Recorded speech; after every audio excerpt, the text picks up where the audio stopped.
Hey guys, what's up? Welcome back here to today's episode of Intuitive Angling, and really appreciate you guys swinging by the channel and watching the video today. I always appreciate that.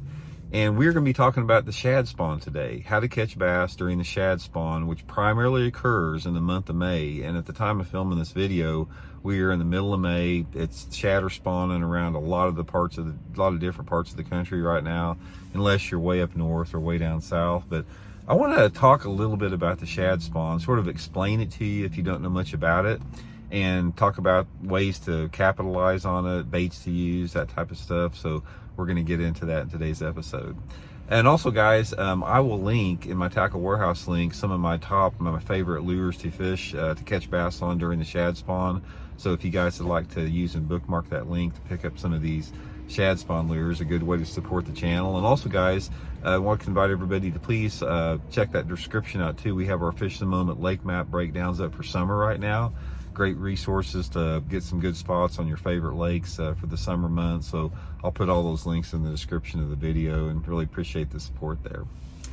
Okay, before we get into this, we've done some stuff on shad spawn before, but you know, timing is perfect for this one right now. But what I want to say about it to begin with, above anything else, is you hear a lot about it, and you hear a lot about pro anglers talking about, oh, they're taking advantage of the shad spawn, or they're keyed on the shad spawn, or you know, you just hear it all the time when you watch tournament videos.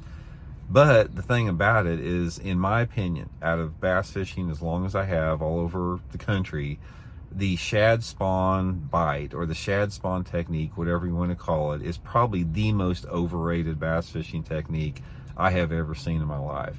Simply because it's not as easy as what it seems to find the dang shad and to find bass that are eating the shad. Now, let's get into that a little bit, and I'll explain why, but then I'll explain, in case you do run into them, how to capitalize on it. The shad, you know, they primarily start spawning when that water temperature starts getting into the 60s. That's when there's a big shad spawn going on. Usually it's during the post-spawn period.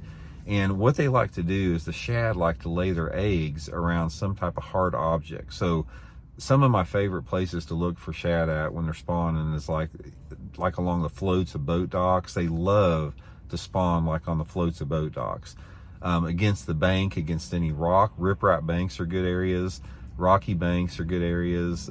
Lay down trees, any type of a hard object where those shad can actually lay their eggs against something hard. That's what they prefer. But the problem you have is, like, let's say for example, you hear all about this shad spawn deal and you want to go catch some fish on the shad spawn. It's like, how do you know where to look for them?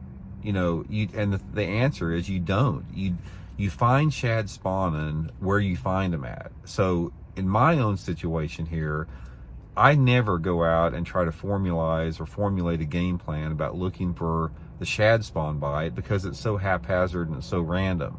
I just go fishing, and if I happen to see shad spawning, I'll take advantage of it.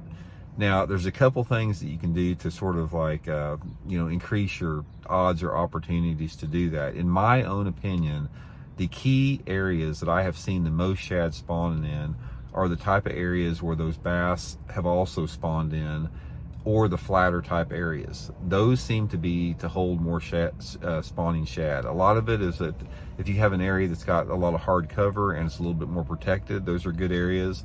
But it seems like to be, in most of my experience, the flatter type banks with some type of hard structure are really good places for it. Couple of my favorite type of areas to look at, if you have a lake that has boat docks, and you know how sometimes they put riprap between boat docks to keep the erosion down. The riprap can be pretty shallow there, but guys, they love to spawn around those riprap banks between the boat docks and the boat docks as well. If you don't have, you know, a lake that's got boat docks in there, then they're going to be around whatever. I've seen them spawn around everything. I've seen them spawn around shallow grass, any type of wood, any type of rock. But again, it's just a haphazard thing. So given that, if you want to take advantage of it, look for the shad in those areas. And also, you have got to get out of there. You got to get up early in the morning, which I know a lot of people don't want to do.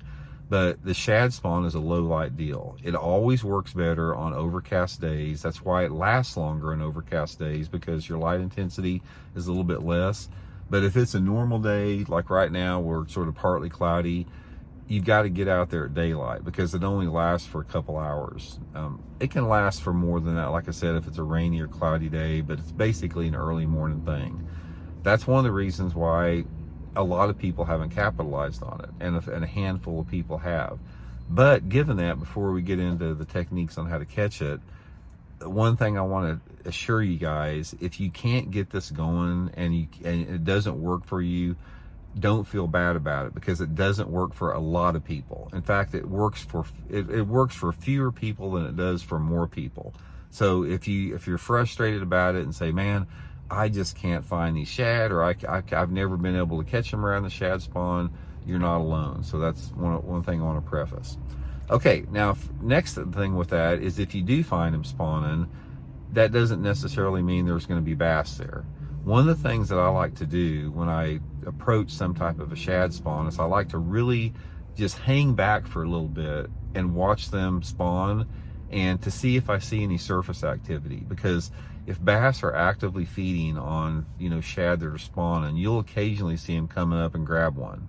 That is like money if you see that. If you see active fish going after those shad up on the bank and running those shad against some type of hard object, they're some of the easiest bass you're ever going to catch. If you can get a lure to them over there, they usually hammer it right off the bat. But I always cast to them, even if I don't see any bass after them. You just never know if there's one lurking down, 3 or 4 feet underwater close to them, or they're cruising the bank looking for them. So you're always wanting to fish them. So some of the favorite lures I like and techniques with it, and again, guys, I'll link all these in my Tackle Warehouse description, is a small spinnerbait, a small profile, small willow leaf spinnerbait, like something like that big, little bitty tiny spinnerbait. Probably my favorite is that Megabass SD3. It's got 2 little small willow leaf blades, some type of a shad pattern skirt on it. That is probably the #1 shad spawn lure. If they're spawning on shad and you throw a little spinnerbait in there on top of them, you're going to catch one. Another lure that I'd work really good on there is a small shad pattern swim jig.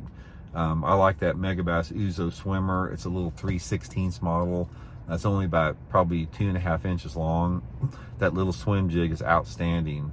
Same type of deal with the spinnerbait. Just toss it in there and just reel it through the shad there.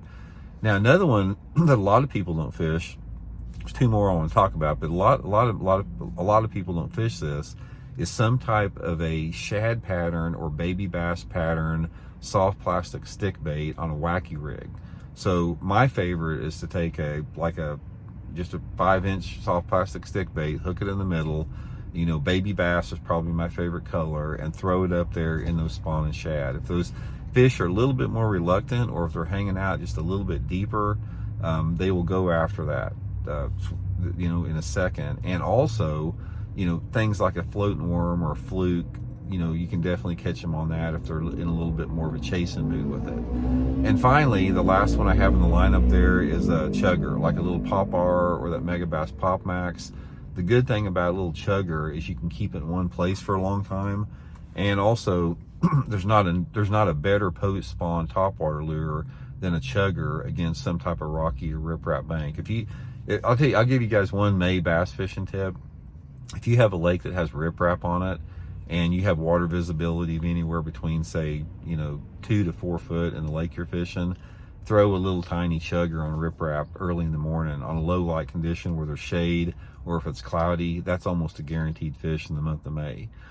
But anyway, guys, that's just a few considerations with the shad spawn. The main thing that I want to talk about or reiterate here is, don't feel bad if you can't get on it, because again, I feel it's like one of the most overrated techniques. But given that, I will say, if you hit it right and the timing's right and you get on them when those fish are after those shad, it's the easiest fishing you'll ever do. It's like these fish are so focused on eating those spawning shad that they'll literally bite anything that you throw in there. And sometimes you can catch 5 or 6 or 7 fish, just in the exact same spot. So I know that's why a lot of people like it, because if you hit it right, it is an easy way to catch bass, but it's one of those really unpredictable techniques. So anyway, guys, hope it helps you a little bit, and we'll talk later.